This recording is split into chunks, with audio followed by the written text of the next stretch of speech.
con su venia, presidente, ya no repito los artículos que en efecto el PRD se propone modificar y proponer redacciones alternativas. Pero una manera fácil de terminar este debate sería que los colegas que se inclinan a obedecer ciegamente cualquier instrucción presidencial, pues respondieran a una pregunta de 3 palabras, no que no, porque en el periodo ordinario propusieron, redactaron y defendieron que los empresarios deberían presentar sus 3 declaraciones, al igual que los servidores públicos. Y ahora que lo ordena el presidente, están diciendo lo contrario. Entonces el presidente es verdaderamente quien dicta la línea legislativa. Hay un presidencialismo que promueve una regresión autoritaria y aquí se acata. Deberían admitir al menos que Enrique Peña Nieto mintió, dijo que lo que no está dispuesto el gobierno a hacer es a negociar la ley. Esta ni ninguna otra, no solo la legislación educativa, ninguna está sujeta a negociación, dijo Peña Nieto. Estas frases cayeron más rápido que la popularidad de Peña Nieto en las encuestas. Bastó que un grupo de empresarios se manifestara en el Ángel de la Independencia y que algunos otros manotearan, como vimos hacer en una foto, al gerente de OHL, para que el gobierno doblara las manos y negociara la ley. Esta manifestación organizada por los magnates sí tuvo mesa de negociación. A esa movilización no la reprimieron, sino al contrario, de inmediato tuvieron derecho de picaporte en Los Pinos. Entonces la ley sí se negocia.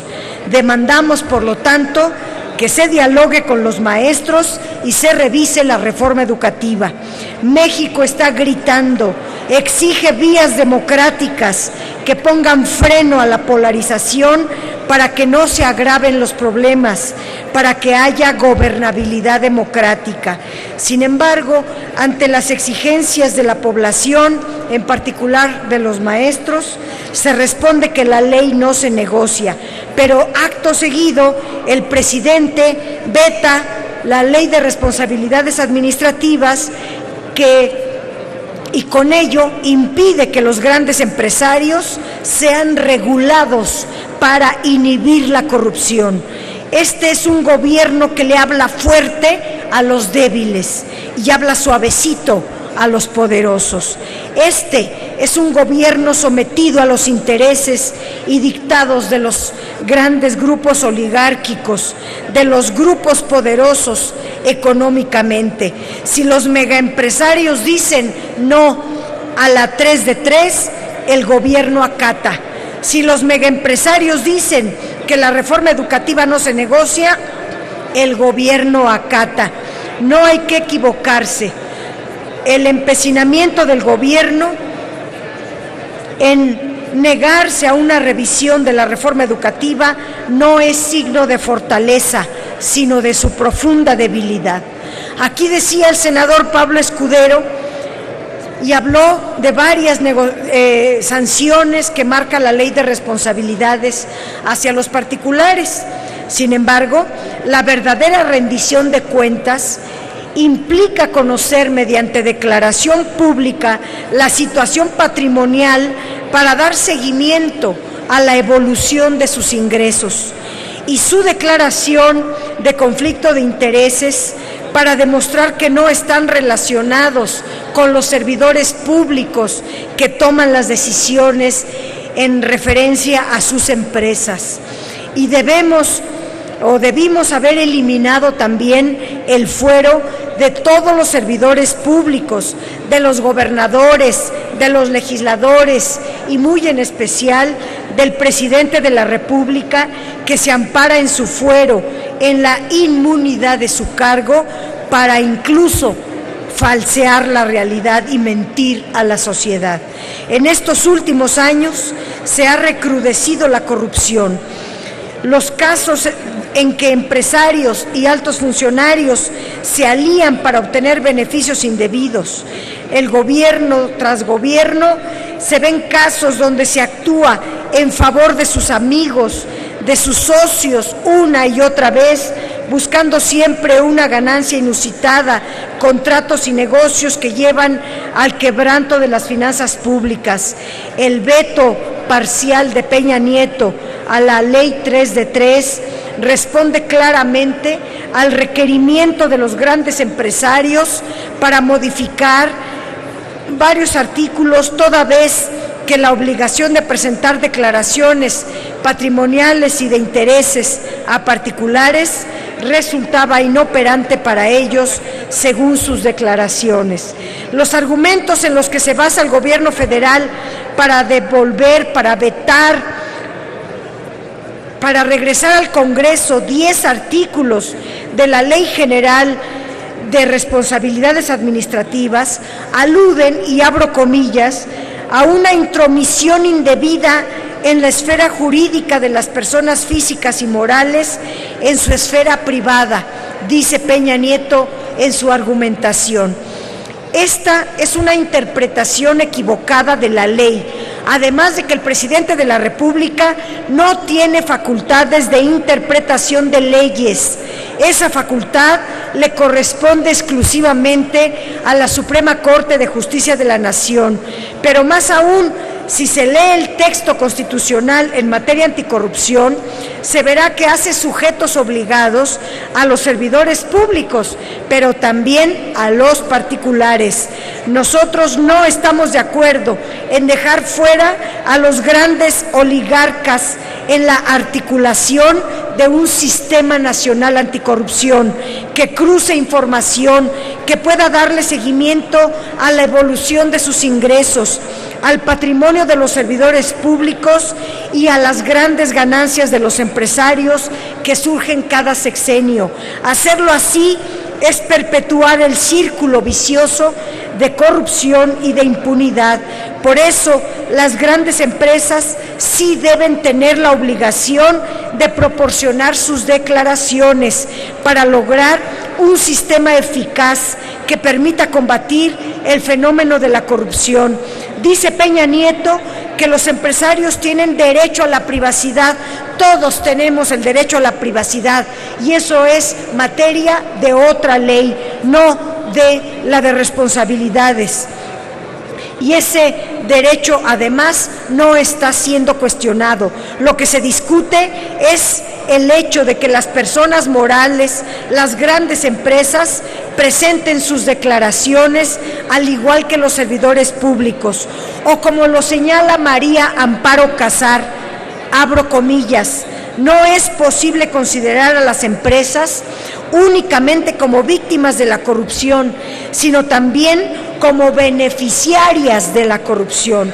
La complicidad entre la autoridad y la empresa privilegiada se da en los contratos amañados, en las asociaciones público-privadas, en los convenios modificatorios, en los prestanombres, en el enriquecimiento, en una palabra, al amparo del poder público. La élite mexicana es corrupta y así lo concluye Transparencia Internacional, que ubica a México como uno de los países más corruptos del mundo.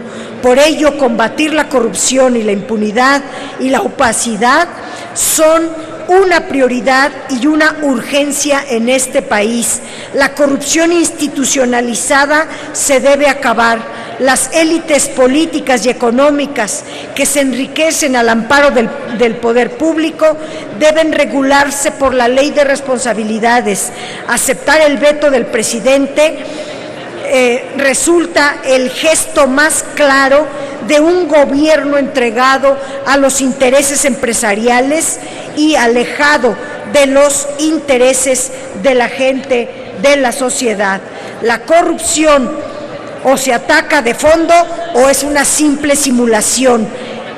Queremos con nuestro voto en contra decir que la corrupción, el soborno, los conflictos de interés, el enriquecimiento no se están considerando en su verdadera erradicación el veto del presidente al artículo 32 obedece solo a la presión de los grandes empresarios, para quienes la ley sí se negocia, aunque no lo sea para los maestros. Y volvemos a exigir, porque es un deber, demandamos el diálogo con los maestros, que se revise la reforma educativa. La ley sí debe revisarse y debe de considerarse, en este caso, el diálogo para que la reforma educativa, que no lo es, pueda hacerlo. Y en las modificaciones que propone el PRD para el artículo 32, estamos proponiendo una redacción alternativa que quisiera, por ser muy larga, que se adjuntara al diario de los debates.